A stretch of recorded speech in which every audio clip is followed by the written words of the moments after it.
¿Cómo les va? Muy buenos días. Tal como fue anunciado, recibimos al fiscal de corte, al doctor Jorge Díaz, a quien mucho le agradecemos su presencia esta mañana. Buenos días, muchas gracias por la invitación. Bueno, a ver, es una entrevista en un momento interesante, ¿no? Porque siempre el tema de la seguridad pública está en debate, pero bueno, estamos en semanas. De hecho, fueron convocados al diálogo con el presidente de la República, con Tabaré Vázquez. Al margen, ¿con qué expectativa va ese diálogo? Bueno, nosotros fuimos convocados el viernes de la semana pasada por el presidente de la República a concurrir a este diálogo y bueno, vamos con la expectativa de dar nuestra opinión sobre los temas sobre los que fuimos consultados. Evidentemente, nosotros aspiramos como institución a que un conjunto de proyectos que la institución ha venido impulsando desde hace tiempo sean finalmente incluidos y aprobados por el Parlamento. ¿Por ejemplo? Bueno, hay 4 institutos que están encima de la mesa en este momento que a nuestro juicio son absolutamente imprescindibles. El primero de ellos dice relación con la aprobación, la inclusión de un sistema de proceso abreviado.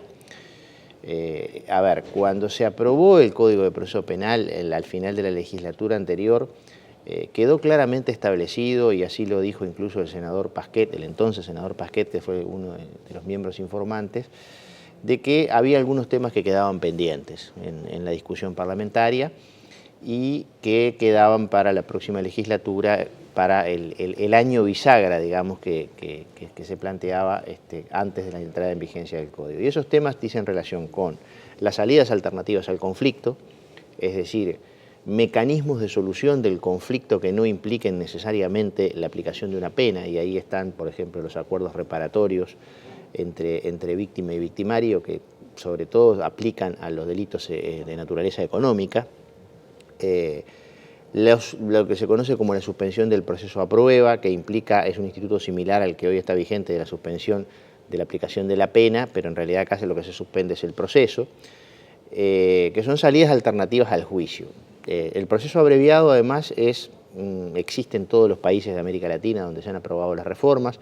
Es un instituto que está regulado en el Código Modelo para Iberoamérica, elaborado por el profesor argentino Julio Meyer, y lo que implica es una salida rápida al conflicto sin necesidad de llegar al juicio oral. Es decir, aquellos asuntos de fácil resolución pueden salir por un proceso abreviado y sin necesidad de llegar al juicio oral. En los sistemas donde se ha implementado el proceso acusatorio, no solamente en los países sajones, sino prácticamente en todos los países del mundo donde se ha implementado el proceso acusatorio, llegan a juicio oral y público aproximadamente el 10% de los asuntos. El resto de los asuntos salen o por proceso abreviado, o por salida alternativa, o por principio de oportunidad. Para aclararle a quien nos está mirando y que quizás no tiene tanta formación en derecho, ¿qué es un proceso acusatorio? Bueno, un proceso acusatorio, el código que se aprobó establece un proceso acusatorio, adversarial, oral y público. Acusatorio porque la investigación de los delitos se separan las funciones de juzgar de las funciones de investigar y acusar. Hoy en día la función de investigar y de juzgar se centran en el mismo individuo que es el juez. Eso genera toda una serie de problemas vinculados a la eficacia de la investigación y una serie de problemas vinculados a las garantías sobre todo. Se dice que el juez penal uruguayo no es imparcial, porque de imparcialidad se tiene que hablar de imparcialidad subjetiva, es decir, no haber interactuado, no tener relaciones de parentesco, amistad o enemistad con las partes, y además de imparcialidad objetiva, es decir, no haber interactuado con los hechos objeto del juicio en forma previa. Claro, lo que se dice es que si el juez dirige la investigación, va formando una opinión. Y luego participan, si directamente se va formando una opinión y cuando llega al juicio llega con una opinión ya formada. Entonces a partir de ahora o de la entrada en vigencia de este código, este nuevo código, la investigación va por parte de los fiscales y le presentan al juez el caso. Sí, se separa la función de investigar y acusar de la función de juzgar. El fiscal investiga y acusa o no, depende de los elementos que pueda reunir. Si decide acusar, le presenta su caso al juez, se le da traslado a la defensa contesta, se hace la prueba y el juez dicta sentencia.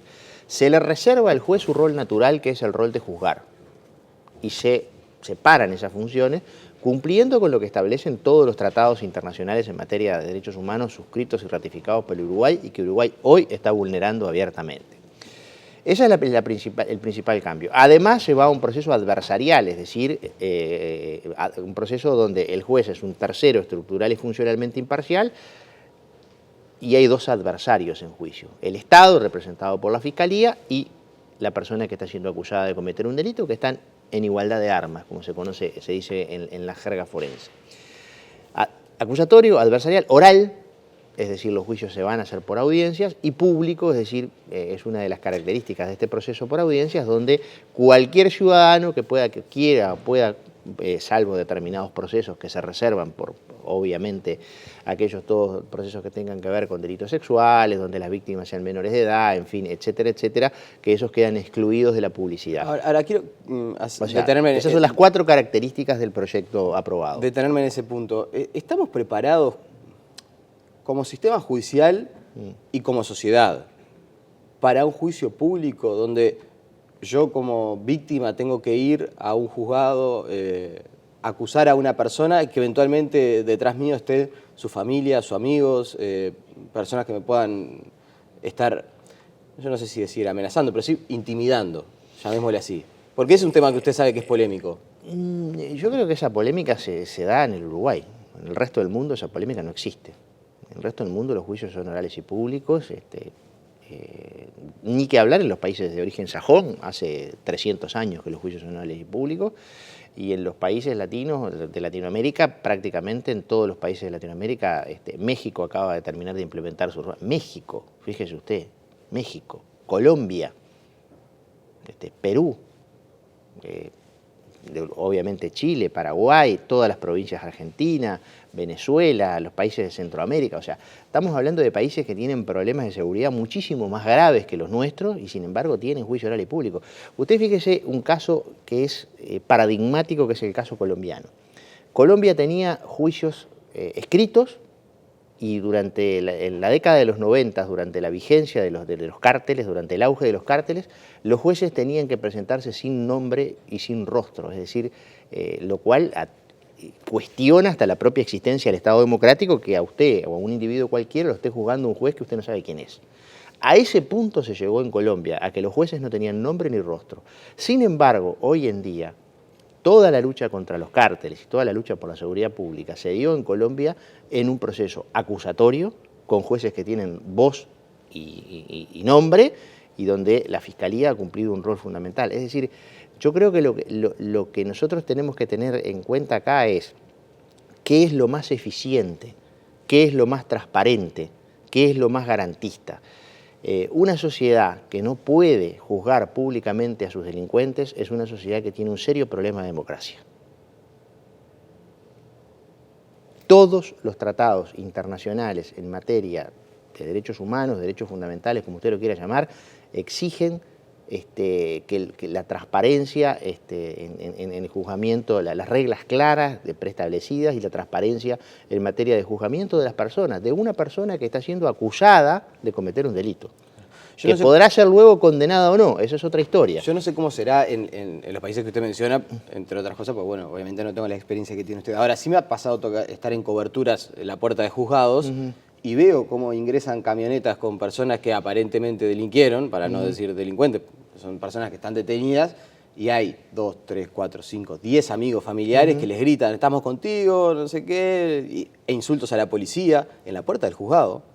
Entonces, uno se plantea ahora, en ese sentido... Eso no es una característica del proceso acusatorio o del proceso inquisitivo. Eso pero es un digo, problema si esas personas eventualmente pudieran estar dentro del juzgado y uno como víctima tiene que ir y acusar a esa persona, ¿no se produce una situación violenta para el que en realidad fue víctima de la... La víctima no tiene que acusar a nadie, la víctima en todo caso... Bueno, ese es otro... Tiene que dar su testimonio. Otra cuestión que es importante, que en el Código se le reconoce a la víctima un conjunto de derechos que hoy no tiene.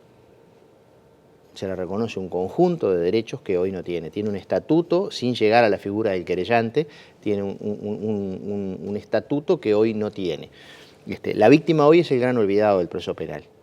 O sea, la víctima hoy, el proceso penal no le reconoce derechos, lo toma como un objeto de prueba, le dice, venga, deme su testimonio, présteme su cuerpo porque voy a ver si tiene lesiones o no, présteme su mente porque lo voy a hacer periciar por un psicólogo o un psiquiatra a ver cómo está. dígame todos los elementos de prueba, deme la ropa, y luego se le dice, después de todo eso, le dice, ¿sabe qué? Váyase para su casa y no moleste. Eso es lo que pasa con la víctima hoy en el proceso penal. O sea, plantear que un código que le reconoce a la víctima todo un estatuto de derechos, que establece desde el derecho a la asistencia letrada de la víctima, desde el derecho a que la Fiscalía tiene la obligación de atenderlo y asistirlo, donde puede oponerse a la decisión del fiscal de no llevar adelante la acusación o archivar el expediente. Es decir, toda una serie de derechos, sin llegar a la figura del querellante, que yo creo que fue el paso que faltó dar, que sí existe en otros países como Argentina, por ejemplo, Argentina, Colombia, Chile y demás, pero se dio un avance importante. Es decir, que esa víctima a la cual se le reconocen derechos va a estar en una peor situación de la que está ahora, yo creo que es por lo menos cuestionable. Sí, sí, no, yo no hablaba de peor situación, hablaba de las garantías que uno tiene y eventualmente no tenga que sentir o sufrir otro episodio de violencia. Eso es un problema de garantías que el Estado debe brindar. Evidentemente en una sala de audiencias hay determinados órdenes y que se tienen que cumplir. Usted, por ejemplo, en Estados Unidos, usted no puede entrar a una sala de audiencia y llevar una cámara. Por eso se ven generalmente las películas, sí, los dibujos. Hay toda una serie de medidas de seguridad que se cumplen estrictamente y que obviamente deberán cumplirse también acá. Bien, hay algunos fallos que usted ha sido, repasando para hacer la entrevista, ha sido bastante categórico en algunas afirmaciones, a decir, por ejemplo, que el sistema actual ha fracasado completamente, que prácticamente hay que refundar, ¿no? Hay que hacer un nuevo sistema para justamente colaborar con mejorar la situación de inseguridad. Como jefe de los fiscales, ¿cómo se analiza o cómo se recibe un fallo como el del Tribunal de Apelaciones, donde se rebaja una pena y eventualmente se responsabiliza a la sociedad en su conjunto por las acciones de un delincuente?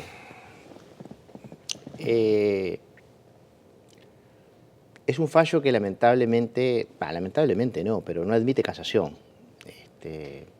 O el fiscal del caso podría presentar el recurso de casación, pero la Corte tiene una jurisprudencia constante de hace muchísimos años por la cual el quantum, el guarismo punitivo es de resorte del Tribunal de Mérito y no de la Corte. Entonces, si se presentara un recurso de casación, la suerte estaría echada de antemano, entonces no sé, supongo que no se va a presentar el recurso. El fallo en sí mismo a mí me parece que es absolutamente polémico, de hecho se ha generado una polémica en torno a esto, y centra la atención en algo que nosotros también venimos bregando por cambiar, que es que el Estado tiene que tener una política criminal y no puede tener tantas políticas criminales como fiscales o jueces tengan. Es decir, el Estado hoy, con el sistema del fiscal a imagen y semejanza del juez y con el mismo grado de autonomía del juez, usted tiene tantas políticas criminales como fiscales tiene. Por ejemplo, cuando se aprobó la ley de la marihuana, usted caía en la Fiscalía A y el fiscal le decía, bueno, la ley está aprobada pero no está reglamentada, entonces marche preso y le incaute la planta. Caía en la Fiscalía B y el fiscal le decía, bueno, mire, la ley está aprobada, no está reglamentada, pero váyase para su casa, pero la planta queda. Y en la Fiscalía C dice, váyase para su casa y llévese la planta. Un ejemplo de hace muy poco tiempo que demuestra en forma clara la ausencia de política criminal del Estado. No puede un ciudadano, cualquiera, ser juzgado y acusado o no por la misma Fiscalía por los mismos hechos, en un caso sí y en un caso no. Eso tiene que cambiar y la Fiscalía debe modificar su estatuto y debemos ir a la aplicación de los principios de unidad de acción, de jerarquía, y eso se logra a través de directivas generales, de forma tal que los fiscales puedan tener parámetros objetivos en los cuales basarse a la hora de solicitar la aplicación de los guarismos punitivos. Y obviamente los tribunales sí son absolutamente independientes y podrán modificar, aceptar o no lo que le diga el fiscal, pero de alguna manera eliminamos ese grado de diferencia que hay hoy en el inicio. Es decir, las directivas de Naciones Unidas para la independencia de los fiscales dicen claramente que en aquellos países como el nuestro, en el cual se le reconoce discrecionalidad a los fiscales a la hora de actuar, tiene que haber directivas generales que fijen parámetros de forma tal de impedir la desigualdad. Eso hoy en el Uruguay no existe. Y la jurisprudencia obviamente sí se puede llegar a unificar mediante la aplicación de los recursos hasta llegar al recurso de casación.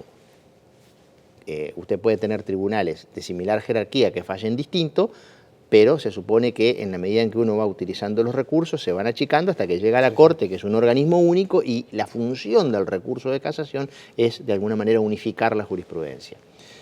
Yo creo que lo que debería hacerse para evitar estos casos, para evitar este tipo de situaciones, es ampliar el recurso de casación y admitir el recurso de casación, es decir, que lleguen más asuntos a la Corte de forma tal de que la jurisprudencia se pueda unificar y evitar este tipo de fallos que van un poco a contrapelo de lo que ha sido la jurisprudencia en los últimos años. Sin perjuicio de lo cual, le digo, el tribunal es independiente, sí, está claro, y tiene, está dentro de su potestades hacer lo que hizo. Lo que usted plantea es a futuro, ¿no? Sí. La posibilidad de eventualmente el día de mañana... Porque yo estoy cuestionando este sistema, y este sistema es el que permite esas cosas. Claro. Ahora, ¿sienta un antecedente? No, porque en el Uruguay no existe la regla del precedente obligatorio, entonces... Pero la Suprema Corte de Justicia advirtió que podía marcar una jurisprudencia. Bueno, eso dependerá de los jueces de instancia si deciden seguir ese criterio o no. No me parece que los fiscales vayan a seguir este criterio y seguramente seguirán acusando según su real saber y entender y no basado en un criterio como este. Y al día de hoy, más allá de lo que usted mencionaba, que hay tantas políticas criminales como fiscales en el país, usted como jefe de fiscales, para que la gente entienda la figura, ¿marca ciertas pautas? ¿Se puede bajar cierta línea acerca de cómo juzgar determinados hechos? No, y ese es uno de los problemas. Hoy...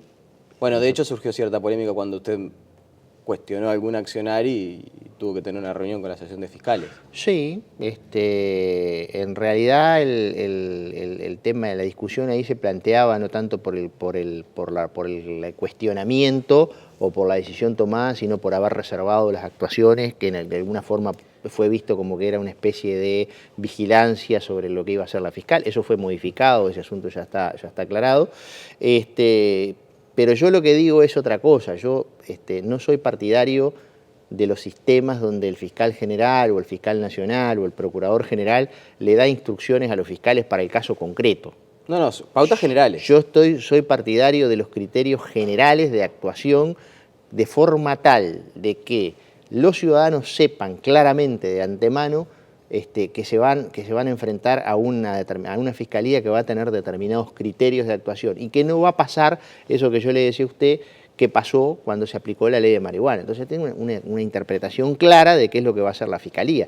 Porque si yo como ciudadano no sé si mi accionar conforme a una determinada ley es o no delictivo y tengo que esperar a ser llevado a un juzgado para ver si en la fiscalía A me pasa una cosa, en la B me pasa otra y en la C me pasa otra, hay un problema de seguridad jurídica. Sí, sí.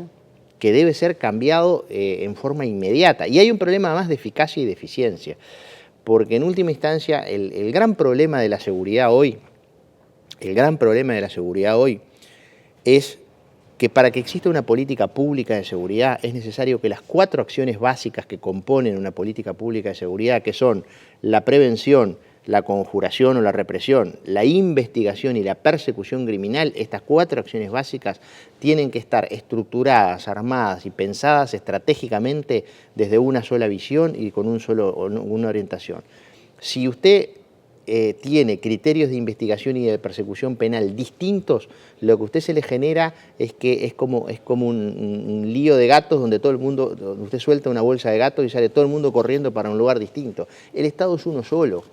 No hay 60 estados, no puede haber 60 políticas criminales, tiene que haber una sola política criminal porque no hay sociedad en el mundo que pueda perseguir todos los delitos que se cometen. Entonces usted tiene que priorizar y tiene que priorizar en base a criterios de gravedad y de impacto. Tiene que perseguir los más graves y los que causen más impacto.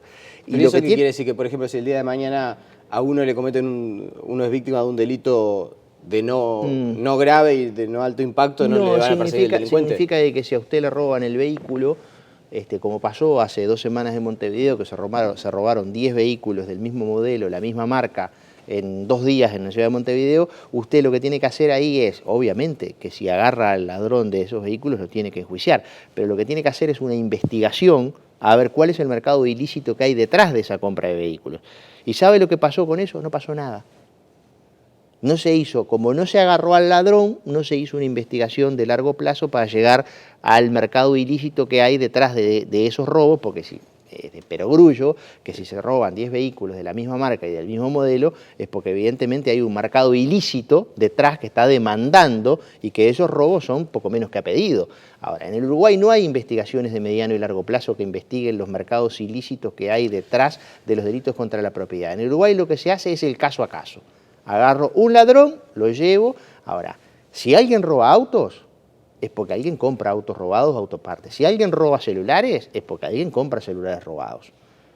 Todos los delitos contra la propiedad, en absolutamente todos, salvo en aquellos, el mechero clásico, en todos los delitos contra la propiedad, sobre todo de bienes de mediano y alto valor, es porque hay un mercado ilícito. ¿Usted conoce alguna investigación donde se hayan investigado los mercados ilícitos que hay detrás de los delitos contra la propiedad? No, de hecho aparecen cementerios de autos y no pasa nada. Bueno, y ahí está la madre del borrego, como dice el paisano.